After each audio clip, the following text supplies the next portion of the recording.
구약의 시편은 고대 이스라엘 백성들의 하나님 경험이 문학적으로 표현된 문서입니다.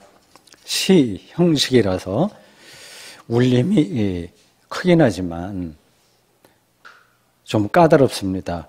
단어나 문장이 어렵다기보다도 그 안에 녹아있는 그들의 삶을 이해하는 게 만만치 않습니다. 오늘 설교 성경 본문 중에서 17절을 개역 개정으로 읽어보겠습니다. 여호와께서는 그 모든 행위에 의로우시며 그 모든 일에 은혜로우시도다. 이 문장은 여호와 하나님이 어떤 분인지에 대해서 두 가지 개념으로 말합니다. 하나는 하나님의 의로우심이고 많이 들었던 거죠. 다른 하나는 하나님의 은혜로우심입니다.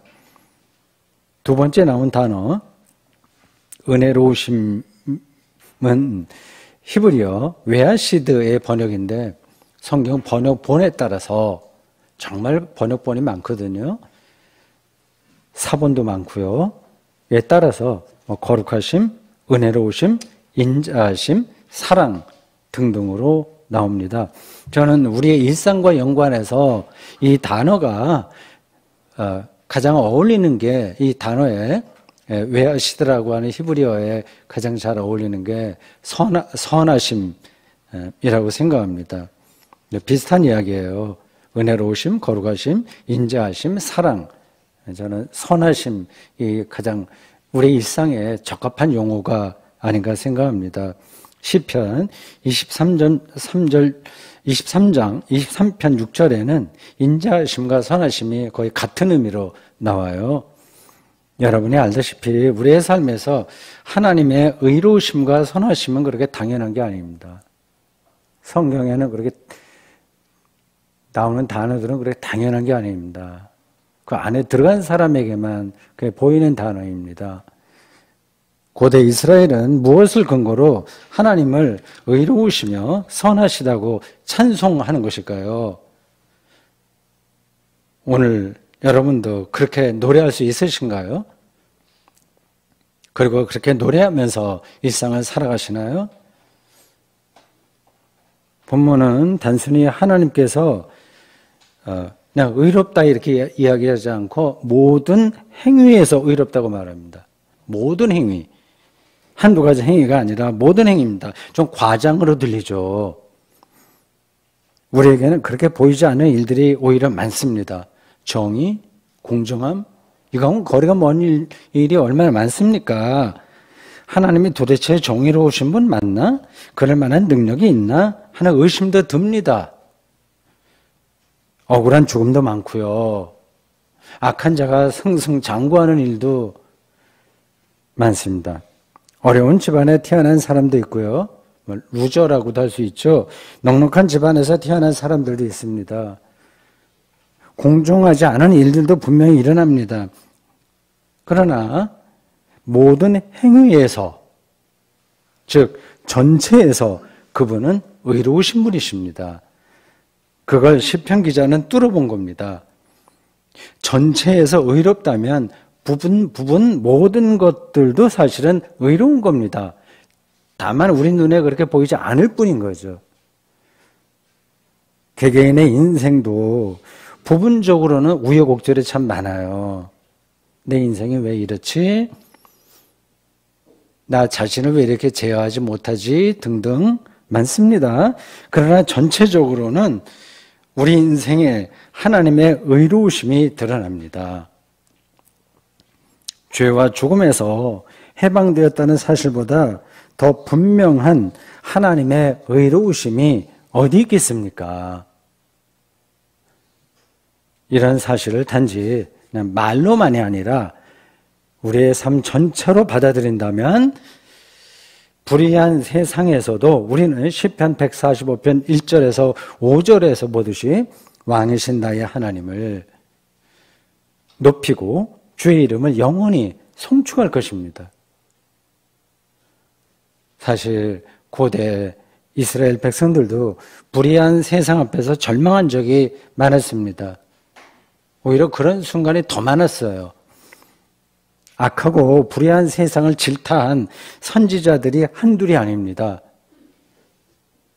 아모스 4장 1절 너희는 힘없는 자를 학대하며 가난한 자를 압제하며 이렇게 비판합니다.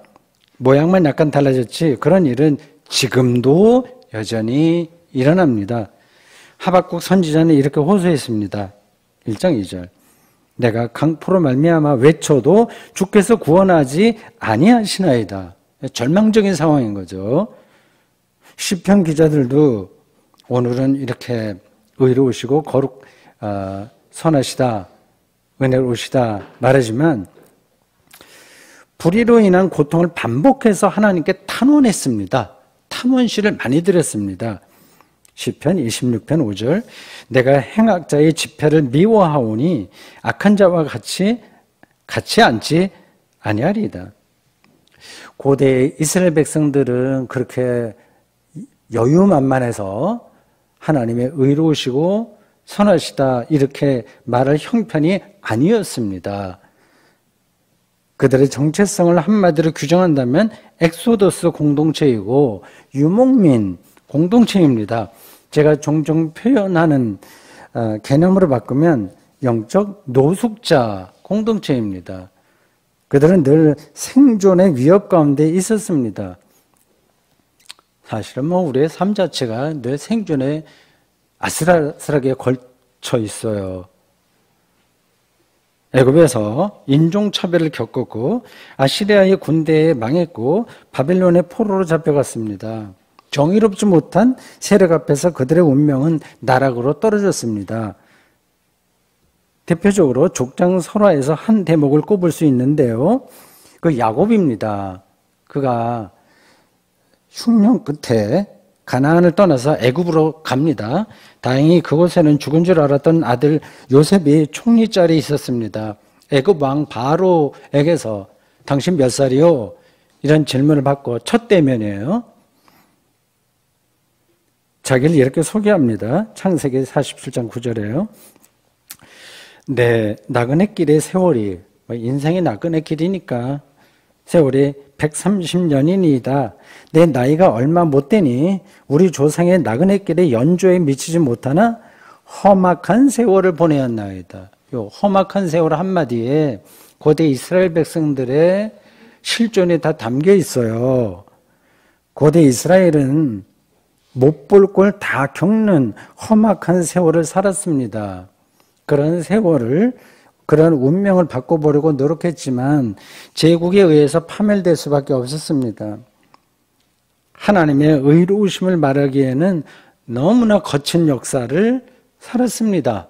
하나님에게 화를 내고 하나님 신앙을 포기해야 마땅한데도 그들은 하나님의 의로우심을 줄기차게 노래하네요. 이게 말이 되나요? 제정신인가요? 17절은 하나님의 선하심을 말할 때도 의로우심과 마찬가지로 모든 일에서 그렇다고 얘기합니다. 모든 일에서. 선하지 않게 보이는 일들도 실제로는 많죠. 그렇지만 모든 일에서는 하나님은 선하십니다. 그런 신앙을 배운 바울은 로마서 8장 28절에서 하나님을 사랑하는 자, 곧 그의 뜻대로 부르심을 입은 자들에게는 모든 것이 협력하여 선을 이루느니라 라고 말했는지 모르겠어요. 우리가 그렇게 배웠고 그리스도인이라면 다 배운 거죠. 또 그렇게 말은 하긴 하지만 여러분 실제로 그렇게 살기는 쉽지 않습니다. 우리 교회에도 그런 분들이 계신데 일상을 꾸려가기에 벅찬 분들이 있어요. 그런 분들에게는 이런 말을 하기가 더더욱 어렵습니다. 나중에 일이 잘 풀린다는 사실을 믿는다고 하더라도 지금 당장 겪는 고통을 견디기 힘든 겁니다. 더구나 나중에 일이 잘 풀린다는 보장도 없기에 하나님의 선하심을 믿기는 더더욱 어렵습니다. 구약 욥기에는 욥의 친구들이 나와요. 그들의 주장은 겉으로 보면 아주 은혜롭습니다. 덕스럽습니다. 당시 지혜 문학의 대표자들이에요. 욥을 향해서 그런 얘기합니다. 당신이 받은 재난에는 분명히 이유가 있다. 회개해라. 그게 하나고, 또 하나는 이건 하나님께서 너를 사랑해서 시험 보는 거니까 잘 견디면 그럼 복을 받을 거다. 이런 논리였습니다. 욥은 친구들의 말에 동의할 수 없었습니다. 자기가 당한 재난의 이유를 알 수 없다고 끝까지 버티고 저항합니다. 이런 욥의 운명 가운데서도 우리는 하나님의 선하심을 정말 노래할 수 있을까요? 예수님은 하나님 나라를 선포하고 하나님의 뜻에 따라 살려고 치열하게 투쟁하다가 고난을 겪고 결국은 십자가에 처형당했습니다. 예수의 이런 운명을 종교적인 도구마로 받아들이면 그 실체적 진실을 외면하게 됩니다. 아, 우리를 구원하려고 십자가를 지셨지. 이런 식으로 말이죠. 예수의 십자가 운명 앞에서 우리는 가장 억울한 죽음을, 즉 죄가 없는 자의 죽음을 먼저 생각해야 됩니다. 예수는 모든 이들에게서 버림받은 자의 운명을 대표해요. 겟세마네 동산에서 예수는 절망의 나락에 떨어졌습니다. 기도하는 그의 몸에서 흐르는 땀이 핏방울처럼 보였다고 하죠. 고통스러웠다는 겁니다. 다음날 골고다 언덕에서 십자가에 달린 그는 하나님이 왜 나를 버리십니까? 라고 외쳤습니다. 공생애 중에서도 이미 여우도 굴이 있고 공중의 새도 거처가 있으되 인자는 머리 둘 곳이 없다. 마태복음 8장 20절이라고 토로할 정도로 외로운 길을 가셨습니다. 예수의 제자들로서 우리는 예수에게 닥쳤던 이런 재난과 불행한 운명 앞에서도 하나님의 선하심을 노래할 수 있을까요? 솔직하게 자신에게 한번 질문해 보십시오.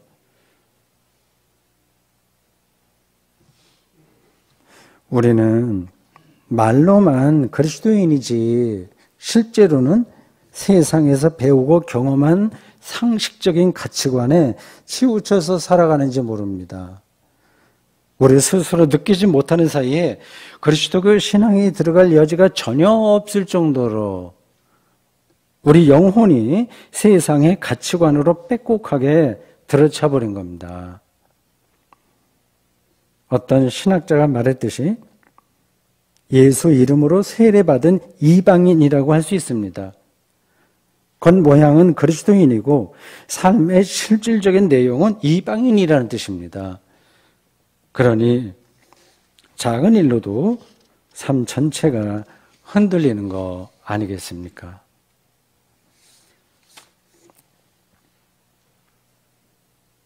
오늘 본문 17절에 나오는 하나님의 의로우심과 선하심에서 저는 하나님의 의로우심보다는 선하심이 더 우선적인 경험이라고 생각합니다. 사실은 이게 딱 결탁되어 있기 때문에 뭐가 상위 개념이고 하위다 구분하기는 좀 그러나 우리의 실제 신앙생활에서는 그렇다는 뜻입니다. 비유적으로 여러분이 어렸을 때 부모에 대해서 느꼈던 감정을 기억해 보십시오. 형제들이 있어요. 형에게는 용돈을 많이 주고 자기에게는 적게 줘요. 불평할 수 있습니다. 용돈을 적게 받아도 부모가 자기를 사랑하신다는 사실을 확실하게 한다면 뭔가 손해를 보는 듯 해도 뭔가 정의롭지 못한 듯 해도 잠시 불편할지 모르나 결국은 극복합니다. 부부 사이도 마찬가지예요. 서로의 가치관이 다르기에 일치해서 살기는 불가능합니다. 아무리 가까운 사람 사이라고 하더라도 교인들 사이도 마찬가지고요. 완전한 정의가 실현될 수 없습니다. 바라보는 관점이 다른데 어떻게 그게 성립이 되겠습니까? 그러나 기본에서 서로 사랑하고 불쌍히 여길 줄 안다면 그러한 불일치를 오늘의 주제로 바꿔서 의롭지 못한 상황을 극복할 수 있습니다. 모든 문제의 바탕에는 옳고 그름보다는, 즉 정의롭냐 아니냐보다는 존재에 대한 사랑이 있느냐에 놓여 있습니다. 그래서 바울은 고린도전서 13장 13절에서 믿음과 희망과 사랑을 높은 가치로 두었지 정의를 높은 가치로 두지 않았습니다. 우리가 하나님을 어떻게 선한 존재로 경험하느냐가 핵심이에요. 그를 분명하게 절감하는 사람이라면 그는 정의롭지 못한 세상에서도, 결코 정의로운 세상은 이루어진 적이 없는데 앞으로도 없을 텐데, 그런 세상에서도 좌절하지 않고 하나님을 찬송하며 살아갈 수 있습니다.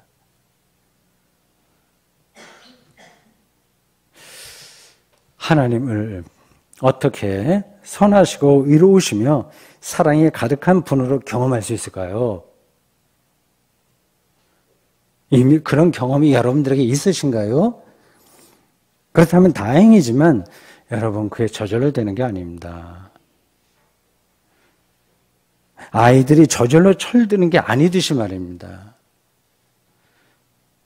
하나님이 선하신 분이라는 오늘 시편 기자의 고백은 우선 하나님 경험이 분명한 데서만 나옵니다. 하나님을 경험해야 되지 않습니까? 그렇지 않은 상태에서 의롭다, 선하다 이런 말이 가당키나 하겠습니까?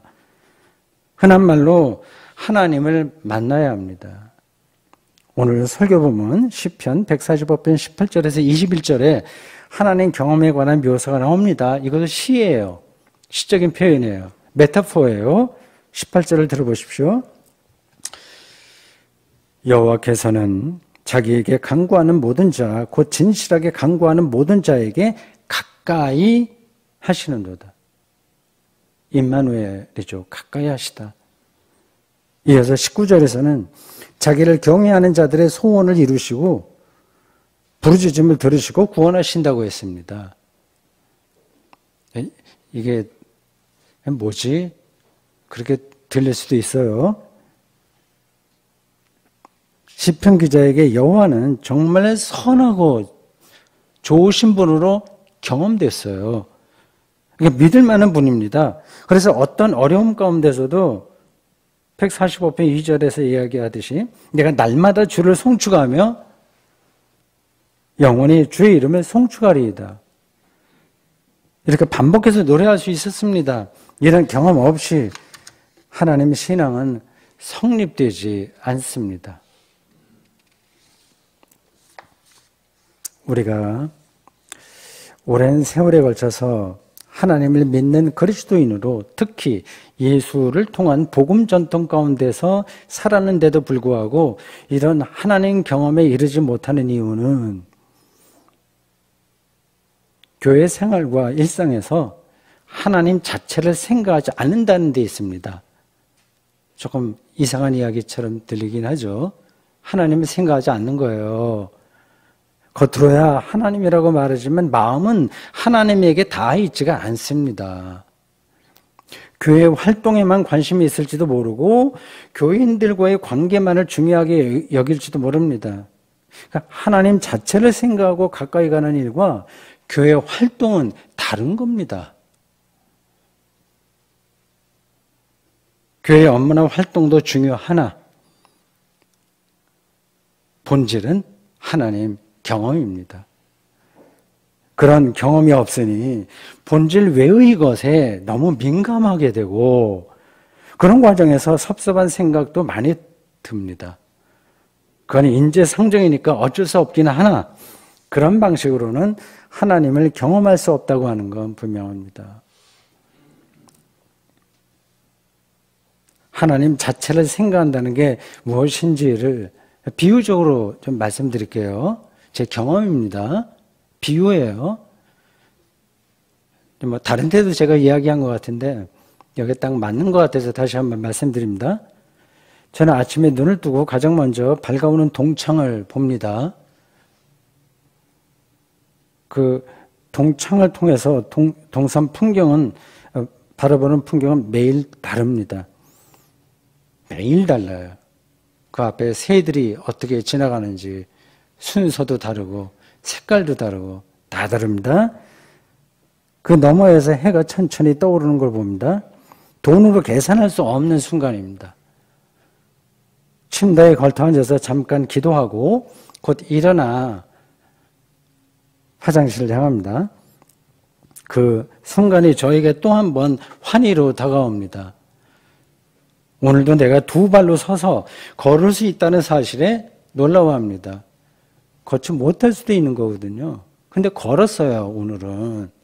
얼마나 엄청난 사건입니까? 흔한 말로 존재의 기쁨입니다. 그런 경험에는 돈이 안 들어요. 다른 사람의 간섭도 받지 않습니다. 내가 누릴 수 있을 만큼 얼마든지 충만하게 느낄 수 있는 살아있음의 깊이입니다. 아마 여러분들도 다 경험하실 거예요. 하루의 시작을 선하신 하나님께서 저에게 삶을 풍성하게 누리도록 주신 선물로 경험하는 겁니다. 매일, 매 순간.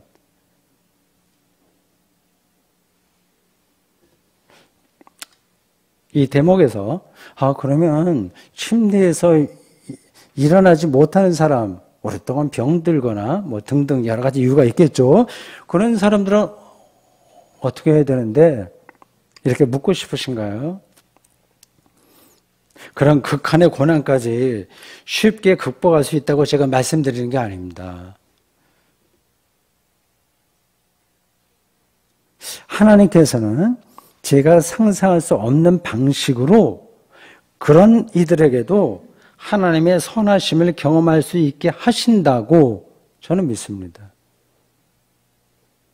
제가 그런 상태에 빠져보지 못해서 어떤 건지를 구체적으로 말씀드리지 못하나 하나님이 선하시기에 하나님의 방식으로 그에게 가까이 간다고 생각합니다. 그렇게 믿습니다. 그래서 제가 그런 운명에 떨어지는 것을 미리 걱정하지 않습니다. 히틀러 나치즘 치하에서 사형수가 된 20세기 순교자로 불리는 디트리 보네퍼 목사가 사형이 집행되기 얼마 전 감옥에 갇혀서 하나님의 선하신 능력으로 자기가 보호받는다는 사실을 노래한 이유가 여기 있지 않겠습니까? 믿기 힘드신가요? 정말 하나님의 선하심을 믿고 그런 나락으로 한번 떨어져 보신 적이 있나요? 지금 자신이 경험하지 못했다고 해서 그런 하나님 경험의 깊이를 부정해도 될까요? 아직은 그런 경지에 이르지 못했다 하더라도 죽기 전까지 그쪽을 향해서 한 걸음 한 걸음 다가가야 되지 않을까요? 이것 이외에 여러분이 인생살이에서 정말 원하는 게 무엇입니까?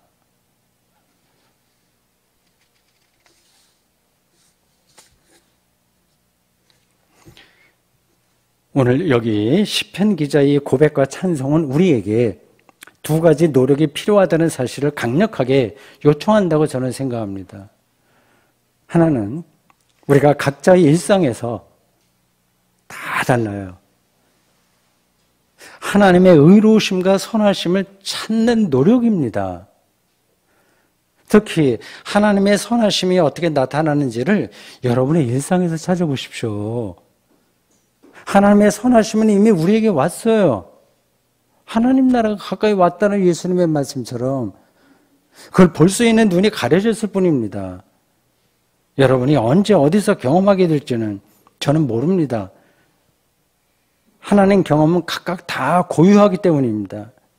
다만 여러분이 찾기 시작한다면 분명히 찾아질 겁니다. 마태복음 7장 7절. 찾지 않으면 만날 수 없습니다. 다른 하나는 하나님의 의로우심과 선하심을 우리만이 아니라 다른 이들도 경험할 수 있도록 우리가 함께 노력하는 겁니다. 세상의 불의로 인해서 희생당한 사람들이 새로운 삶의 힘을 얻도록 연대해야 되겠죠. 여러 가지 방식으로요. 삶의 희망을 놓친 이들도 다시 희망할 수 있도록 도와야 되겠지요. 그런 이들이 때로는 외국인 노동자들일 수도 있고 성소수자이기도 하고 호스피스 병동에서 마지막을 기다리는 사람일 수도 있습니다. 또 이런저런 일들로 교회에서 시험받아서 힘들어하는 이들일 수도 있습니다. 우리 교회는 재정 규모에 비해서 재정 규모로 볼 때 교회 밖으로 나가는 비중이 다른 교회에 비해서 상대적으로 큰 편입니다. 이런 노력도 하나님의 의로우심과 선하심을 찾아가는 노력의 일환이 아닐까요? 여러분은 그리스도인으로서 하나님의 선하심을 이 세상에서 어떻게 드러내야 할지를 진지하게 살피면서 사십니까? 아니면 대충 자기만 혹은 자기 가족만 즐겁게 살면 충분하다 이렇게 생각하십니까?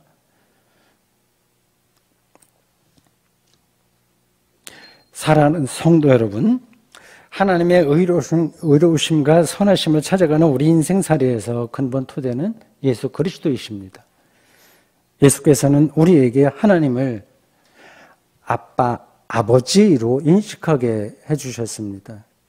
가장 가깝고 신뢰할 만한 대상이 바로 아빠, 아버지라는 사실을 온 영혼으로 그분은 가르치셨습니다. 당신에게 끔찍한 운명이 닥쳐왔으나 그걸 피하지 않으셨습니다. 의롭고 선하신 하나님께 자신의 궁극적인 미래를 맡기셨습니다. 십자가에 처형당한 예수를 하나님은 다시 살리셨습니다. 영원한 생명이 그에게 주어졌습니다. 우리는 예수께서 걸어가신 그 믿음의 길을 뒤따라가는 제자들입니다. 그런 길을 가는 사람에게는 예수님에게 일어났던 부활 생명이 약속으로 주어졌습니다. 그 약속을 진실하게 믿는 사람은 지금 살아있는 동안에 이미 하나님께서 얼마나 의로우시고 선하신 존재인지를 실감하기에 리얼하게 오늘 본문의 시편 기자처럼 그분을 마땅히 매일 송축할 것입니다. 아멘.